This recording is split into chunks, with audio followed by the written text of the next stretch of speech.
Okay, here we go. This is the final episode. Here we are at long last at the end of the game. This is the final mission, Abaddon's Gate. And yeah, you probably guessed it. You're crazy if you haven't guessed it. The final mission is fighting Abaddon. And I don't really think it could have been done any different way. I mean, the whole way through, they could have ended it at Varesh. They definitely could have had Varesh as the final boss. But you can't have a story where the whole thing is about this fallen god and then never really even glimpse the god. So yeah, this is the very heart of the realm of torment we're at now. Abaddon, as we all know, is the god of water, and in fact I really like how they put loads of waterfalls all around here, probably exactly because of that reason. You see more waterfalls here than anywhere, and in fact this outpost actually is like the one outpost you can't see from the main area out here in the Gate of Torment. It's like that well hidden. It's like right in the middle of the depths of madness and all that kind of stuff, so it's pretty great. I also remember last episode I didn't read the Gate of Madness description, so let's read that. It says that those who stand at the Gate of Madness stand at the end of their own grasp on reality, because within the vision of the dark god rules, and the twisted visions that his eyes have beheld will become the visions of all who pass through the gate. Nothing else remains except infinite screaming madness. So you go through that gate into the depths of madness, and right at the heart of that, right in the temple, was a portal to Abaddon's Gate, which is described as such: the unimaginable torture and loneliness to which the five gods abandoned their dark sibling lies within Abaddon's Gate. I think they use sibling in a sort of figurative sense there. I don't think that all the gods actually are siblings. They could be, who knows. He strains against his chains, and his anguish resounds throughout the realm of torment, twisting and mutilating the minds and souls of all who venture near. Now, over in the Gate of Madness description, you see it talks about his visions sort of coming to life. And the other really awesome thing that you can see here is this. This is called the Shattered Guild Hall in the Guild Wars Doctor, and if you don't recognise it, you deserve a slap in the face. This is the Sunspear Guild Hall. It kind of shows that Abaddon knows who his greatest threat is, that it's the Sunspears, and he's sort of focusing on them, looking at them right now. I don't know whether this is supposed to be that the Sunspear Hall itself has been dragged into torment, or whether this is just sort of a manifestation of what Abaddon's constantly thinking about, because he obviously knows we're a massive threat now. So you can actually see the Sunspear's Guild Hall, or his vision of it, down here, and I think that's so cool. And this I completely missed when I played the game the first time, and you know, it's so obvious. This is also the only place where we've seen plants for a very long time, but those are plants, be it real or not. There's a few other cool things around in this outpost, like for instance there is also a portal out into the depths of madness, which is, as I said in the previous episode, one of those explorable areas with pretty much no reason to go there. But if you ever do find yourself really bored on Guild Wars, you've got no idea what you want to do, I would recommend just going out there and having a look out there, because there is some cool stuff. Remember I was talking about 3 Marganite cities? One was Torka, which most people know about, which we haven't been to yet. That will be coming in the episodes after this LP. One was Bequessa, where they built the Soul Weir, where they dammed the River of Souls, which we saw before, or at least I mentioned it before. And the other one's called like Arkakala or something, and it's out here in the depths of madness, and there's just quite a few cool things there. There's also another giant kind of spiky leech tunnel type thing near the portal, which is pretty cool. So yeah, if you're ever bored, I'd recommend having a look out there. It's quite cool. But there's not only that, there's also another way down here, which at the moment we can't get through. There's this spiked off path here, and this area is a part of the realm of torment which has, not even by the forgotten, nobody has ever mapped out what is in here. It's called Abaddon's Heart down there. You can see some eyes and stuff, and Keeper Shaphos simply says this is no place for mortals. So that kind of gives you an idea of what it might be like down there, considering we're in the realm of torment, which isn't really a place for mortals. But the forgotten are happy for us to be here, but not down there. After the LP, as I said, after the LP there is more places we can go to. There's quite a few quests and stuff that take place after the end of Nightfall, which I will be showing you in the side series, which so if you guys are watching this in serial, do feel free to have a look at that. At the end of this episode I will have an annotation to that once I've got the videos out. So eventually we will be able to go down there, and in fact the last hero of the entire game is down there. He's an optional sort of hidden hero that you can get after completing the game. Anyway, that's pretty much everything I wanted to talk about at this outpost. Let's go into the mission. But this is actually quite a weird outpost, because there's a cutscene which you can quite easily miss if you don't, if you simply just go straight into the mission. But if you speak to this guy, Keeper Sharish, he says, "You would be wise to leave this place, human. It is not safe for your kind." So he doesn't even recommend we're going to face Abaddon. But you can click this Rally Your Hero cinematic, and actually get a nice little cutscene, which again I never knew existed when I first played the game. So here we go. This is our sort of pre-fight rally. Abaddon abides within. His power is that of a god, and his madness threatens to destroy everything. No matter what happens, remember one thing. We never fight alone. It's a good plan. Barish's madness ends here. Never fought a god before. There's a first time for everything. Ready whenever you are. Kormir, are you ready? Yes, I think so. Lead on. I will follow. I quite like that. It's kind of like we've usurped Kormir in a weird way. But here we go. This is Abaddon. And holy shit, is he big. So that's his head. Can you see the face? Remember that temple I told you guys about? That was a temple that was the face of Abaddon. These are two of his massive arms. And, yeah. We'll get a glance at him soon enough. So, he's actually the biggest enemy in the game. For a while, I think he was the enemy with the most health in the game. And sort of various things like that. There is one more thing I can show you here before we go into the mission. There's every mission, I've not really spoken to them that much, but every mission there's been another person you can talk to who gives you hints about the mission. And this guy says, hi, good friends, I'm told you're planning to face Abaddon himself and throw yourselves onto the danger that confronts us all. How brave you are. If there's any way I can help, just ask. And if we ask him to tell us about current events, he says, Abaddon's physical form is chained to pillars of stones. He will fight you with all his power, but those chains were forged by Balthazar and cannot be broken easily. You will need to activate the stone statues to re-secure Abaddon and then find a way to defeat him. I will pray for you, friend. And we'll see that Abaddon's actually using monoliths to break these chains. I just like this bit of text because it gives it tells you that Balthazar forged the chains, which can be easily missed, but I think that's a nice little piece of information. So yeah, let's go for it. The final mission. Now, oh, another thing before we go in, I am aware, and if you played the game, you will be aware as well probably, there is an Easter egg in this mission, but for the purposes of just trying to make it a bit more dramatic, I will show you the Easter egg in another episode. I don't want to kind of ruin this fight with that the first time we go in. So, we are going to face Abaddon. If you truly wish to challenge the Fallen One, I will not stop you, but I do not recommend it. Also, you might notice, we've got Susuke with us. Yeah, some people, as I was going through this LP, seem to really want to see Susuke. So I was like, okay, fine. Last mission, we'll play with Susuke. So our only objective, destroy Abaddon. Destroy the graven monoliths to power the chains of Abaddon. Kos was just consoling himself. We're almost there. Hold it together.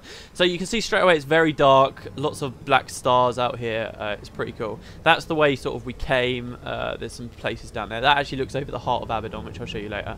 But let's move forward. So Kormir's here. Hello, Kormir. This is his health bar, by the way. Kormir says, all our efforts and sacrifices have brought us to this point. Now is the time for heroes. Prepare yourselves. Today we end this nightmare for once and for all.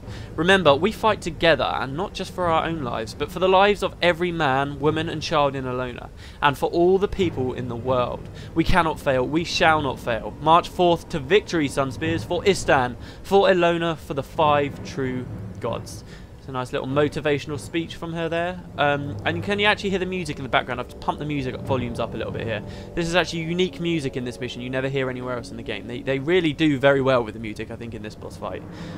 We can come across this kind of river of souls here, which is really cool. I love the way they do this. It's like all the souls are helping us get to Abaddon. Just pitch black everywhere. Look at it. And there he is.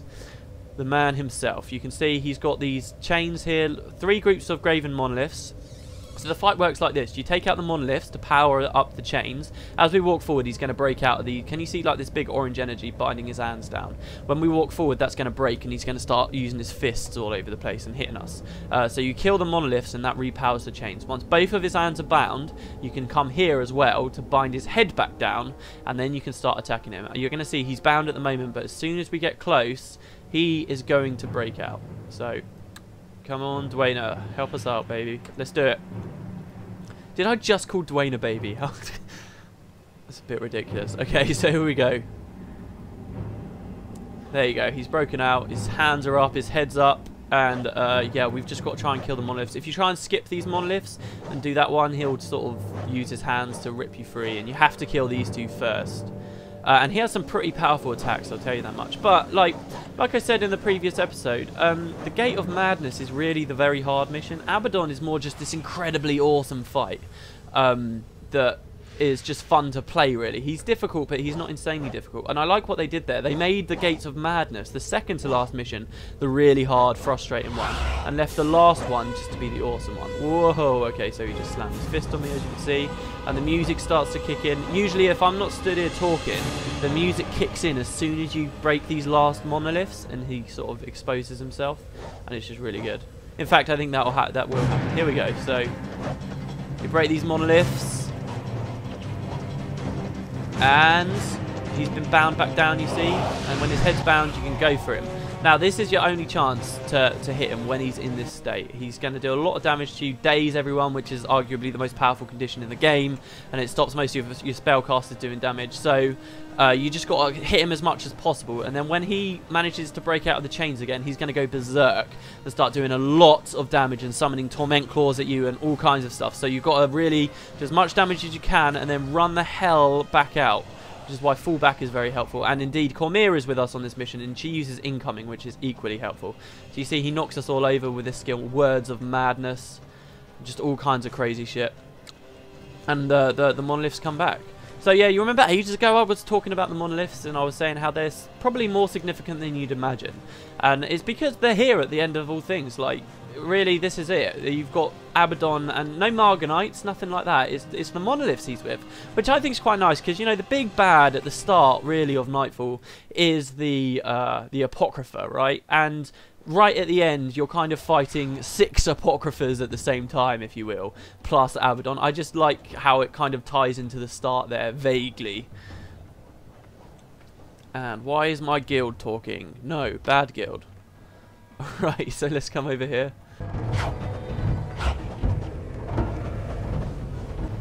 Now, you might be wondering what the bonus is for this mission, and it is just to kill Abaddon as fast as possible. You get the Master's Reward for, I believe, it's quite generous in normal mode. I think it's like 20 minutes you get to kill him, which, yeah, is quite generous, so that's quite nice. Let's have another pop at him.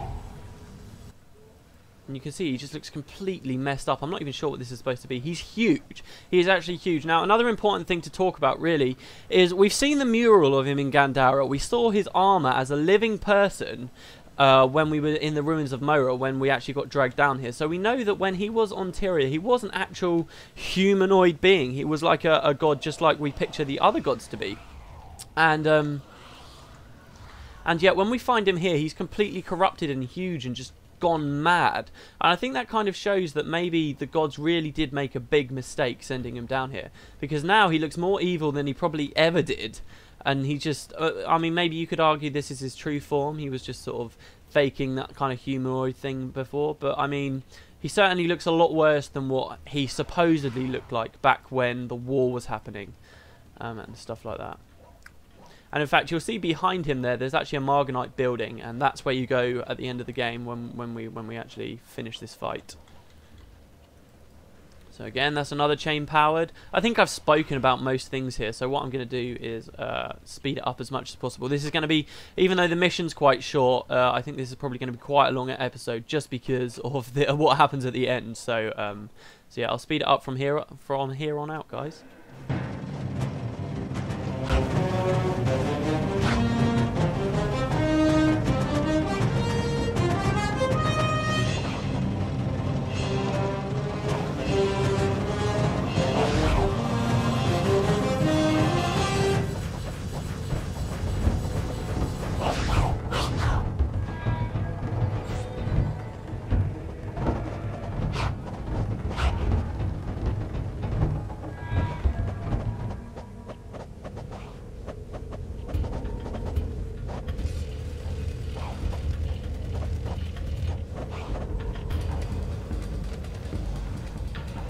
Go. Last time, hopefully. Attack Abaddon while he's vulnerable. This could be it. I'm hoping I'll get Masters. I said 20 minutes before, but I think it's actually 12 minutes. And I've been in the mission for about 9 or 10 at the moment. So there we go. Right. So this is the ending cutscene. I'll let you enjoy it in peace. Abaddon is breaking up! Incredible, all that knowledge. It's running wild! It will destroy everything! I'm going into it. You can't do that! Yes, I can. I can contain the power. This is the gift the avatars gave me. Kormir, no! You said it yourself. It's about a choice that only a mortal can make.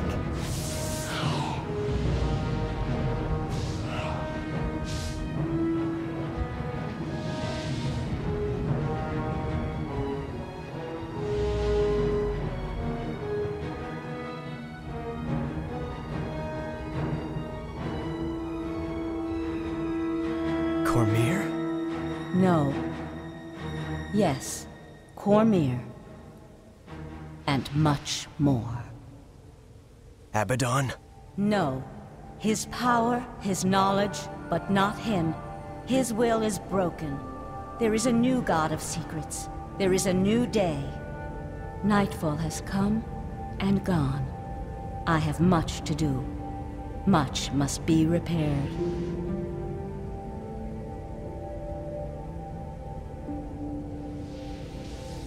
This will take you home, or to wherever you desire. Kormir, if you need help. Yes, yes, I will. But for the moment you have your world back. The gods spoke the truth. It is your world. Use it wisely. Of course. And remember, my friend, you never fight alone.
Well, there we go. So now we're in the Throne of Secrets, which is the ending area. Yeah, that's what happens. You cannot defeat a god in this game. The god can't be defeated. We've seen it with Grenth before usurping Doom. Kormir usurps Abaddon, and she becomes the new god. But she's not the god of secrets. She's the god of truth. Which I think is pretty cool, and you might actually assume that from the fact that she's now the god, she also takes Abaddon's power over water, which you would be kind of right that Abaddon's power over water is now stripped from him, but Kormir, for some reason in Guild Wars 2, hasn't decided to take it. That power actually goes to Lissa. Lissa becomes the god of water, so I'm not quite sure what's going on with Kormir there. But yeah, that's what happens. And now, in the previous episode, remember, I said that it was the second exodus of the gods. And that's because come Guild Wars 2, the original exodus happened on the year 0, and they all left, right? But their avatars remained, and they continue to watch over Tyria. They can continue to guide the humans and so on. But after this happens, after Kormir usurps Abaddon, the gods leave Tyria for good. Come Guild Wars 2, there's very little sign of them being around. There is examples of them coming back, like Balthazar comes back to Tyria at one point, which I'll talk about later, but generally, they're completely gone from Tyria. Now, why might that have happened? Well, Kormir says this is your world now. ArenaNet always described the gods as being like parents. So when they were living on the world, like the humans were their children, and every achievement, as they said, was a gift from the gods. But pretty much the gods did everything. And then sort of during Guild Wars 1 time, the gods are sort of taken a step back and just watching over us. And now that Abaddon has been completely usurped, they leave for good now. and they're not coming back. Now, you might wonder, why does that happen? I've got a little bit of a theory. I think maybe the gods felt obligated to stay here because they knew Abaddon was going to start affecting Tyria and going to try and take over Tyria. So they were sort of watching over the humans these past 1,000 years, slowly guiding the humans so that eventually Abaddon could be defeated. And maybe they were looking for someone who could actually replace him. And they chose Kormir. And this is what I'm talking about with everybody feeling bitter about Kormir, by the way. A lot of people feel like Kormir stole your gift as a god. But I mean, come on, you couldn't have become a god. They couldn't have had every single character in the game become a god. It just wouldn't have worked.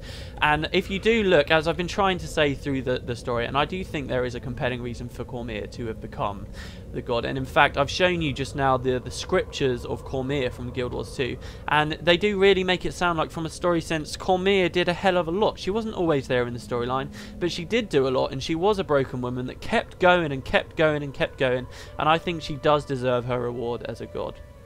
Anyway, so lots of Forgotten here to congratulate us. There's this statue here as well of Kormir. She's holding Abaddon's crown, and she's got a book. Supposedly this could be a book of all of his knowledge and secrets, which she now holds, and is possibly more willing to share. I'm not entirely sure. What I like about this statue, however, is that it looks a little bit aged. It looks kind of old, and it's found in this kind of big Marganite structure. Maybe this was another Marganite building. Why is there a floating rock up there? So maybe Abaddon knew about this statue from a long time ago. Someone had written a prophecy. We know about Glint having written prophecies. The Flameseeker prophecies are pretty much related to this whole story of Abaddon. So maybe it came from back then. Who knows? But it looks old, and maybe Abaddon knew about it. Maybe this is one of his secrets. Maybe he knew that one day he'd be usurped by Kormir. And this actually, in fact, I think becomes like her main statue as well. Or maybe the Forgotten sculpted it. Who knows? Anyway, so a lot of the Forgotten just say this default response. Greetings, brave one. I am here to aid you. You have but to ask.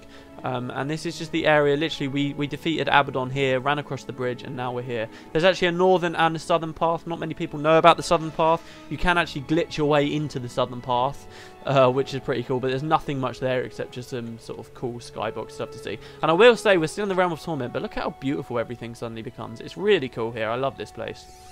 So you've got lots of joyous souls. With Abaddon gone, my spirit can finally be at peace. So that's what they all say by default.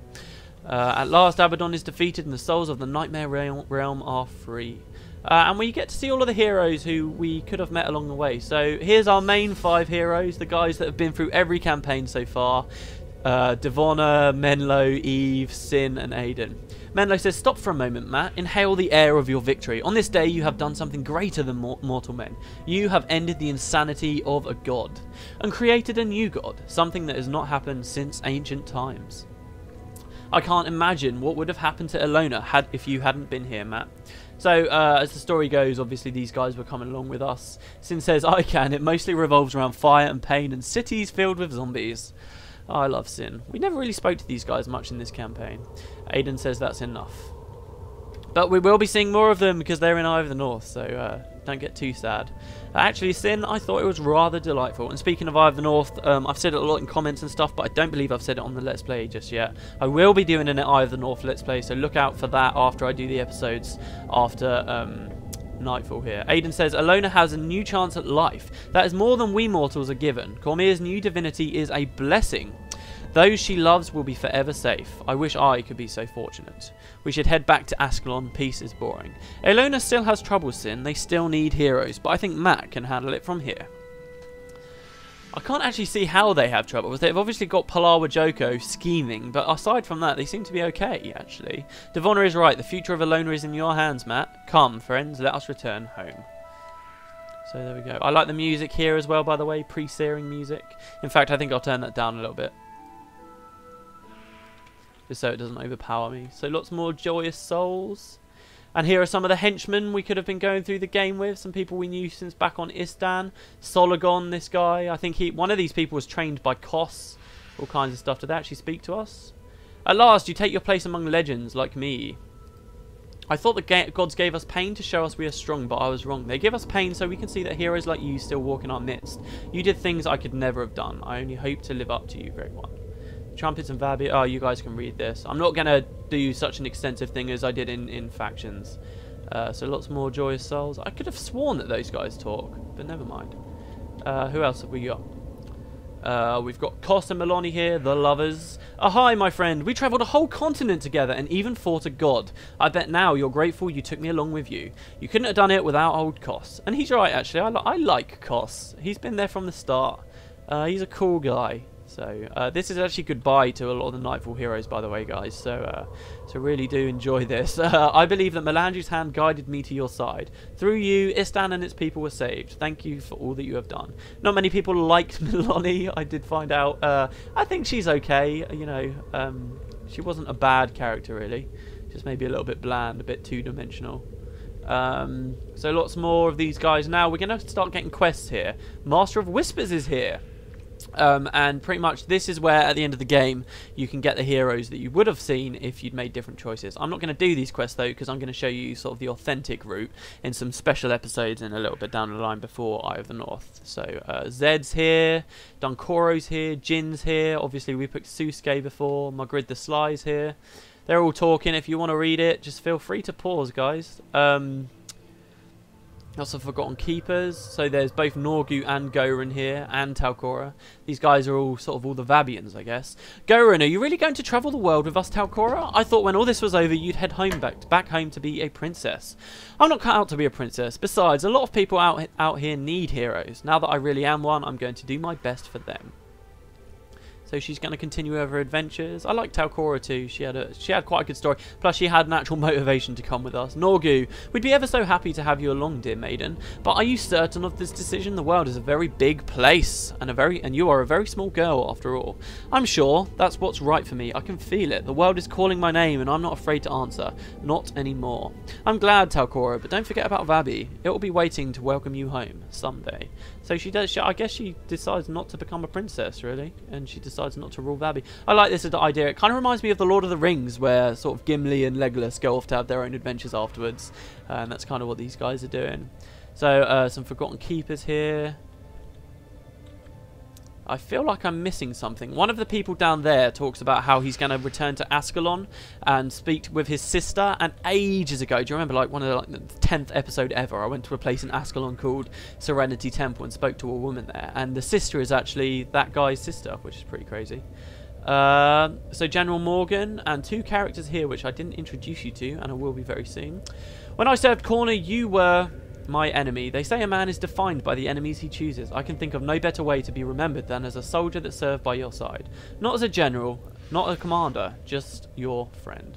So these two people, Elias and Zemnai. Now with Nightfall, if you had the other campaigns, you could go to Lion's Arch or to Kaineng Center and find two hidden optional heroes. And these guys might be joining me in Eye of the North. I'm not entirely sure yet. But regardless, I will be showing you an episode of these. I actually planned to show you guys an episode of these guys a long time ago, but I kind of completely forgot about it, if I'm perfectly honest.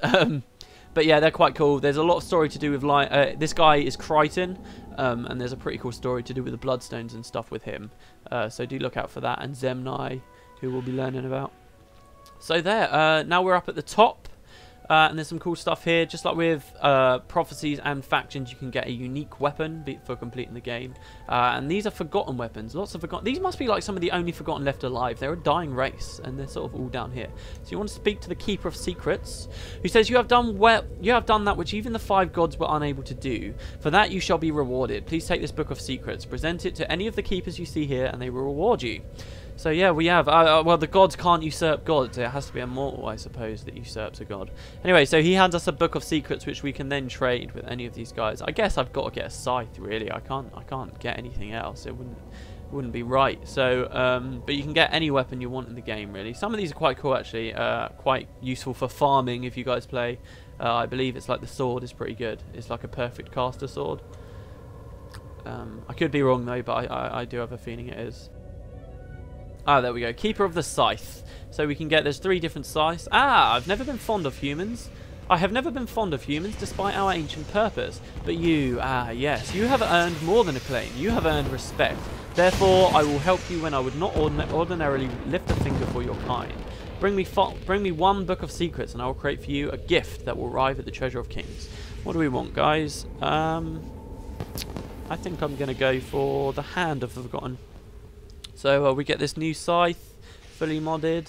It looks pretty cool. I've got to say it's not as good as the Undead Scythe that we had, but obviously this came out a long time before the bonus mission pack. These are the credits. Feel free to look at these. And fireworks start going off. And last but not least, there is a Keeper of Armor up here who gives you some exclusive armor for the end of the game, which is Primeval armor. I've shown you the other armor, so I will be wearing this armor when we go to Eye of the North and in the episodes following Nightfall. So let's get this Primeval hood, robes, van braces, leggings, shoes. There we go. Let's equip all this stuff. And this is one of everyone's favourite armours, really. It looks very bony, doesn't it? It's pretty cool, I guess. I just really like the hood of the previous one we had. But yeah, this is sort of the end game armour for dervishes. So this portal here will actually, you remember Kormir said that it would take us wherever we desire, or back home. Well, it turns out that will take you back to Abaddon. So you can walk through it. Actually, I think you can walk through it, but it doesn't take you anywhere. What does Volatis have to say? He says, how courageous, how stalwart you are here. But you must be ready for home and hearth. It is time you return to the land you know. Are you ready to leave this place? If you are, then my sacred wind magic can take you wherever you need to go. So what does the Forgotten Keeper say? Greetings, brave one. I'm here to aid you. Oh, he says nothing. Okay, so we speak to this guy, and we get an end cutscene, which kind of parallels the original one, which I really like. Of course, let me know when you're ready. It's nice to have an actual ending cutscene. Abaddon, Jewel of Istan. We're home, guys.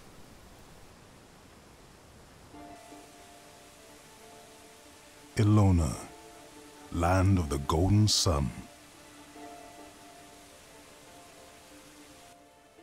A land of wealth and bounty. A land of heroes. A land protected by its champions.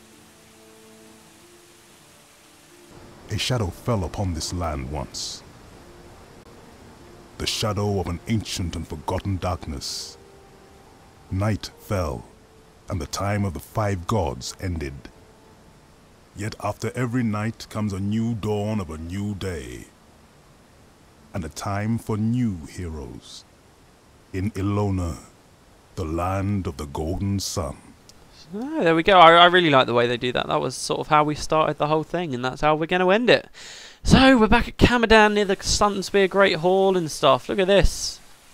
Pretty fun, pretty great. So, really, this is the end, guys, of all of Nightfall.